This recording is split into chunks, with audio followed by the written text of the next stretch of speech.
함께 기도드리겠습니다.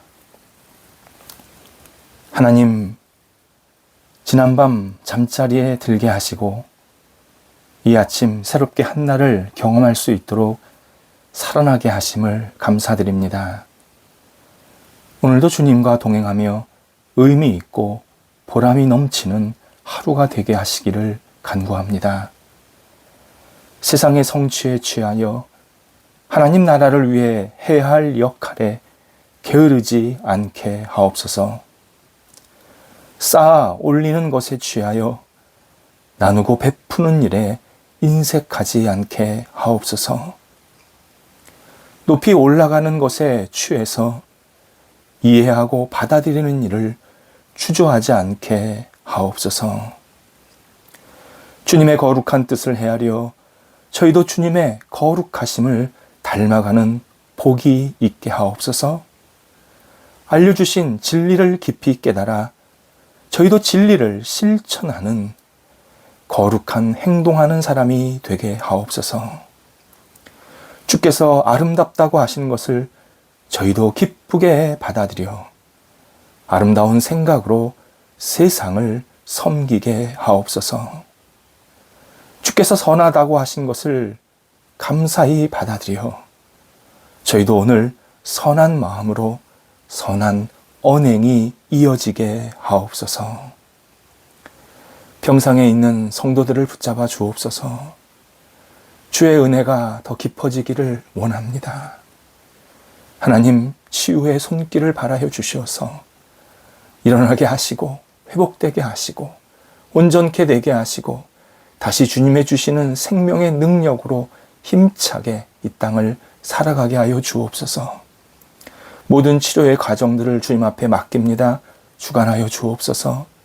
의사가 진찰하고 약물을 투여하고 재활하고 또 어떤 치료 방법을 생각하고 권면할 때에 오직 모든 것이 하나님의 뜻 가운데서 이루어지게 하시고 하나님이 주시는 그 놀라우신 회복과 생명의 손길이 임하는 복이 있게 하여 주시옵소서. 우리 병간호하는 가족들을 붙잡아 주셔서 힘들지 않게 하시고 옆에서 기도하면서 간호하실 때마다 그 마음에 은혜와 감사가 있게 하시고 비록 아픈 시간, 어려운 시간이지만 영적으로 하나님을 붙잡고 같이 일어설 수 있는 믿음의 시간 되도록 인도하여 주옵소서. 자녀들을 붙잡아 주옵소서. 하나님, 우리 자녀들이 신앙 안에서 아름답게 세워지기를 원합니다. 믿음의 깊이가 깊어지게 하시고 하나님을 경외하게 하시며 하나님의 사람으로 이 땅을 살게 하옵소서. 맡겨진 역할들을 잘 감당하게 하소서. 학업의 자리, 직장의 자리, 또 앞으로 어떻게 살아야 될지 진지한 인생의 자리까지 계속 기도하며 잘 판단하게 하시고 공부할 때나 또 일반 생활을 할 때나 오직 하나님과 함께 동행하면서 주 앞에 모든 것을 내어 맡기는 하나님의 소망의 사람이 되도록 인도하여 주옵소서. 장래의 빛을 비춰주셔서 우리 자녀들이 힘차게 앞을 향해 나가게 하시고 자녀들의 앞길 속에 하나님의 거룩한 능력이 임하여 주시어서 여러 가지 준비하고 계획하는 과정 속에서 하나님께서 쓰임받기에 부족함이 없는 하나님 나라의 일꾼 되도록 함께하여 주옵소서. 군에서 열심히 애쓰고 있는 자녀들도 붙잡아 주셔서 건강하게 잘 군생활하게 하시고 다시 가정으로 사회로 돌아올 때에 주신 능력을 가지고 맡겨진 역할들을 잘 감당토록 함께 하옵소서.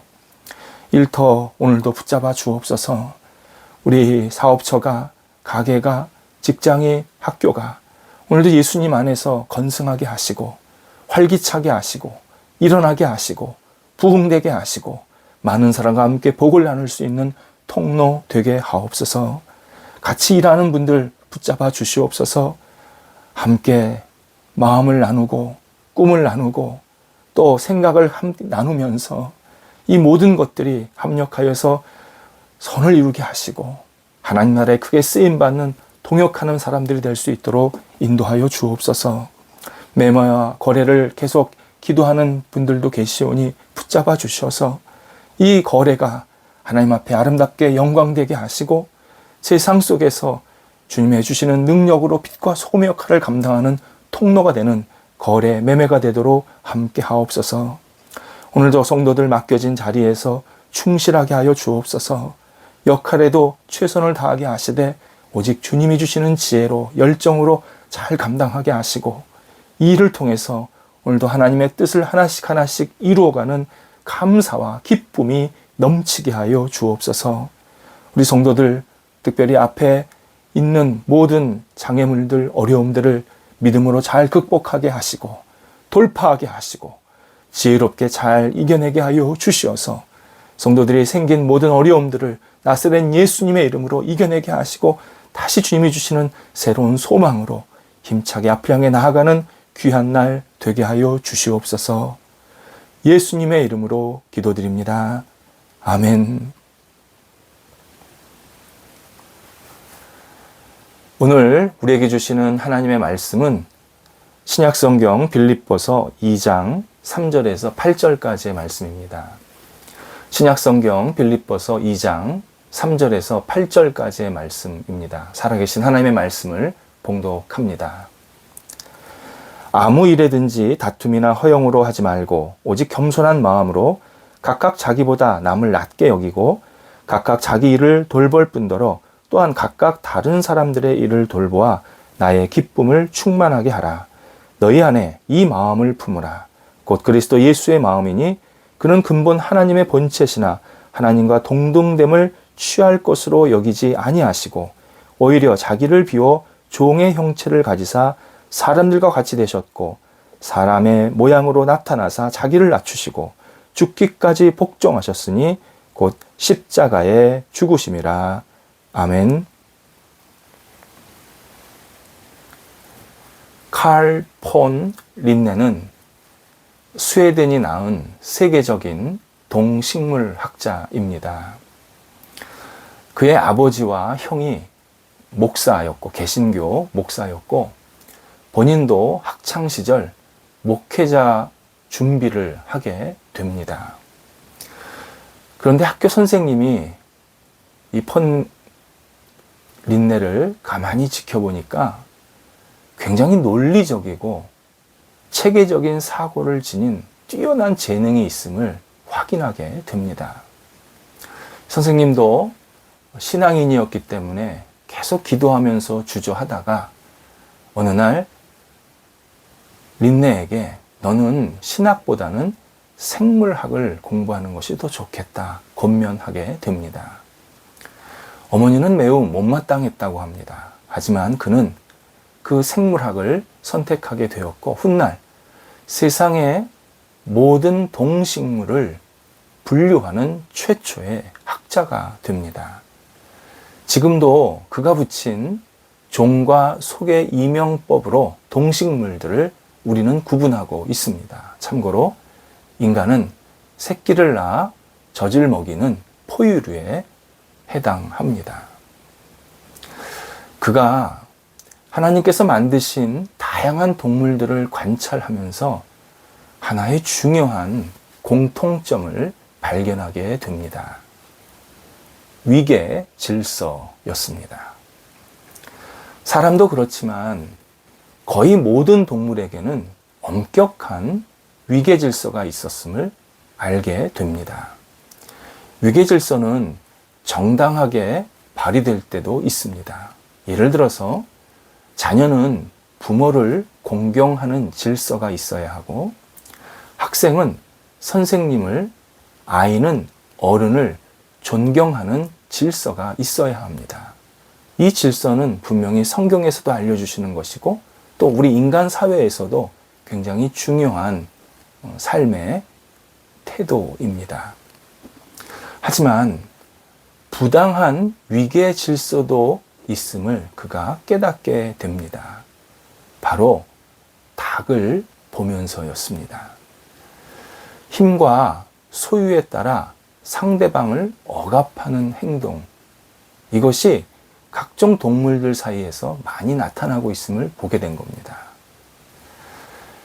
닭무리는 쪼아대는 닭과 쪼이기만 하는 닭으로 구분이 됩니다. 특히 병든 닭이 생기면 다른 닭들이 어떻게 그 병이 들었는지 알았는지 죽을 때까지 그 닭을 쪼아댄다고 말합니다. 그러면서 그는 인간 사회에서는 약자를 괴롭히는 태도가 바로 부당한 위계 질서라고 설명하기도 했습니다. 맞습니다. 우리는 위계 질서라는 이 좋은 의미가 있는 것 동시에 아주 나쁜 의미의 부당한 권위, 부당한 위계를 가지고 상대방을 괴롭힐 때가 많이 있습니다. 사실 이 문제 때문에 우리 사회가 지금 시끌합니다. 학교 다닐 때 약해 보이는 동년배 또는 후배들을 괴롭힌 사건들이 10년, 20년 있다가 다시 재조명되고 있습니다. 업주가 손님에게, 손님이 업주에게 갑질했던 사건 등이 밝혀지면서 그동안에 쌓았던 울분이 빵 터지게 되고 또 한편에서는 쌓았던 명예가 한순간에 무너지는 일들을 우리는 계속 목격하고 있습니다. 동물들은 생존 경쟁이라는 이름으로 이런 부당한 위계 질서가 생길 수도 있지만 인간은 죄의 본성이라고 말할 수밖에 없습니다. 억압하는 죄의 본성을 이겨내는 힘, 그것이 바로 사랑입니다. 사랑에는 위계 질서가 없습니다. 사랑이 가득한 하나님 나라는 약자는 보호받고 아픈 자는 위로받고 눈물을 흘린 자는 눈물을 닦아주는 법칙이 적용이 됩니다. 예수님께서도 이 땅에서 사역하실 때 위로 올라가고 하는 자는 위로 올라가고자 하는 자는 반드시 다른 사람을 밑에서 섬겨야 된다고 자주 말씀하셨습니다. 세상의 잘못된 위계 질서를 사랑의 힘으로 뒤집으라고 분명히 우리에게 알려주십니다. 오늘 본문에서도 바울은 예수님이 하나님과 본체이시나 하나님과 동등하게 여김을 취하지 않으셨다라고 말씀하면서 사람들과 같이 되셨다. 자기를 낮추시고 죽기까지 복종하셨다. 곧 인간을 섬기러 오셨다. 이렇게 분명하게 우리에게 알려줍니다. 예수님께서 나를 섬기러 이 땅에 오셨다. 예수님께서 그 누구도 아닌 바로 나를 살리시려고 이 땅에 오셨다. 이것이 오늘 바울이 우리에게 아주 강조하고 있는 십자가의 은혜의 사건입니다. 어떤 이는 예수님이 정말 나를 섬기러 오신 것이 맞습니까? 말만 그렇다고 하는 것 아닙니까? 그분이 죽은 것이 어떻게 모든 사람을 위한 죽음이 될 수 있습니까? 그분도 생명이 하나인데 어떻게 모든 사람의 생명을 대속했다고 얘기합니까? 이런 의문을 제기합니다. 예수님은 세상을 뒤덮고도 남을 만한 전능한 분이십니다. 그분의 생명은 단순히 하나가 아니라 모든 생명을 포함하는데 충분한 생명입니다. 그분의 죽으심은 인류, 곧 모든 사람의 생명을 구하고도 남습니다. 넉넉합니다. 인류는 그분의 깊이와 넓이에 전혀 미칠 수가 없습니다.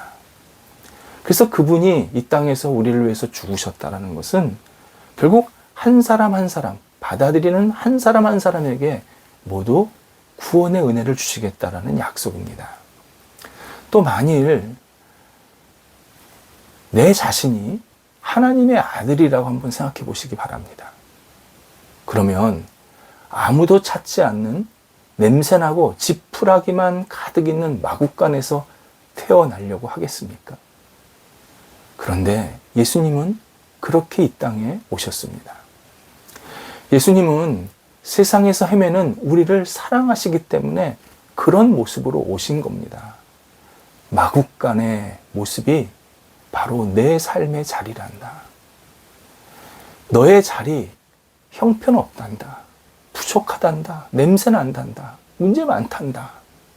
그러나 나는 너의 자리까지 내려가서 너를 구원한다. 이렇게 약속하신 예수님의 탄생의 모습입니다. 따라서 우리가 세상의 주인이요 창조주가 나를 섬기러 이 땅에 오셨다라는 이 진실을 깊이, 정말 깊이 묵상하면 내가 다른 사람을 대하는 방식, 태도가 달라질 수밖에 없습니다. 그리스도인은 절대 다른 사람들 앞에서 함부로 나 또는 나의 조건, 나의 어떤 배경 이런 것들을 자랑할 수가 없습니다. 기본적으로 내가 가진 것, 그리고 내가 지금 이 자리에 있는 것이 하나님의 은혜이기 때문입니다. 예수 그리스도의 십자가의 사랑으로 나를 살려주셨기 때문에 내가 이렇게 있는 겁니다. 이 사실을 너무 잘 알기 때문에 함부로 다른 사람 앞에서 나를 드러내고 자랑하고 교만하면서 상대방을 쉽게 생각하지 않게 됩니다. 뿐만 아니라 나의 승리는 타인의 패배임을 알기 때문이기도 합니다. 나의 자랑이 누군가에는 아픔이 될 수 있겠구나. 이 사실을 깨닫기 때문에 우리는 함부로 나를 자랑하지 않게 됩니다. 또 그리스도인은 교만한 마음으로 상대방을 무시할 수 없다라는 사실도 이 십자가에 죽으신 예수 그리스도를 통해서 알게 하십니다. 예수님이 그를 살리기 위해 이 땅에 오셨고 지금도 그를 너무 사랑하십니다. 전능자가 사랑하시는 그를 내가 뭐라고, 내가 무슨 자격이라고 상대방을 가벼운 존재로 여길 수 있겠습니까? 상대방은 예수 그리스도께 절대 가벼운 존재가 아닙니다. 그래서 나에게도 절대 그는 가벼운 존재가 될 수가 없습니다. 이에 내가 사랑을 받아서 구원을 받았듯이 상대방도 하나님의 사랑을 받아서 구원에 들어가고 또 하나님의 사랑을 계속 받고 있다면 우리는 상대방에 대한 생각을 더 진지하고 깊이 있게 할 수밖에 없습니다. 그래서 바울은 3절에서 신앙인은 단순히 상대방을 무시하지 말라 정도가 아니라 상대방을 나보다, 나 자신보다 더 낮게 여겨야 한다고 하나님의 뜻을 알려주고 있습니다. 하나님 앞에서 나와 상대방은 모두 소중한 사람이지만 분명히 역할과 재능은 다르다. 이런 의미입니다. 남을 존중하고 낮게 여기라는 이 말은 내가 모든 것을 다 할 수 있다. 모든 능력을 다 가지고 있다. 이것을 받아들이지 말라는 겁니다. 이것을 거부하라는 겁니다. 나는 부족하다. 나보다 저 사람이 더 잘할 수 있다. 나보다 더 훌륭한 점이 있다. 나보다 더 저 사람이 더 깊게 그리고 넓게 이 세상을 살고 더 성숙하게 사는 모습이 있다. 이 사실을 받아들이라는 것입니다. 타인이 잘하는 것은 기쁘게 여기면서 칭찬하고 나는 내 역할에 충실하라는 겁니다. 왜? 예수님께서 나도 사랑하시니까. 상대방도 사랑하니까. 그래서 나는 나를 사랑하신 예수님을 붙잡고 내 역할에 충실하면 되고 상대방은 상대방을 사랑하시는 예수님을 붙잡고 그 사람이 자기 일에 충실하는 것. 그래서 우리가 서로 얼굴을 볼 때마다 격려하고 참 잘합니다. 칭찬하는 것. 이것이 사랑입니다. 사랑은 자랑하지 않습니다. 사랑은 교만하지 않습니다. 사랑은 타인을 나보다 낮게 여깁니다. 사람을 대할 때 반드시 잊지 말아야 할 진리의 말씀입니다. 생각해보면 내가 남을 낮게 여기면 그 사람의 마음이 돌고 돌고 돌아서 결국 나 자신에게 다시 찾아온다라는 사실을 알게 됩니다. 결국 남을 존중하면 나도 존중을 받게 된다라는 결론이 생깁니다. 이것이 예수님께서 십자가를 통해서 세우신 사랑의 선순환, 사랑의 위대한 계획입니다. 그 계획 속에 오늘도 우리는 동참해야 합니다. 기도하겠습니다. 하나님, 다른 사람을 소중히 여기며 낮게 여기며 다른 사람 앞에서 나의 작은 것일지라도 자랑하고 교만하지 아니하도록 인도하여 주옵소서. 하나님, 저에게 주신 모든 것들이 오직 하나님의 은혜임을 고백합니다. 하나님의 사랑이요, 하나님의 긍휼임을 고백합니다. 자랑할 것이 있다면 하나님의 은혜를 자랑하게 하시고, 오직 상대방을 대할 때 하나님의 사랑으로 따뜻하게 세우고, 그리고 상대방을 섬길 수 있는 저희들의 넉넉한 마음이 되도록 성령께서 저희들을 주관하여 주시옵소서. 예수님의 이름으로 기도드립니다. 아멘.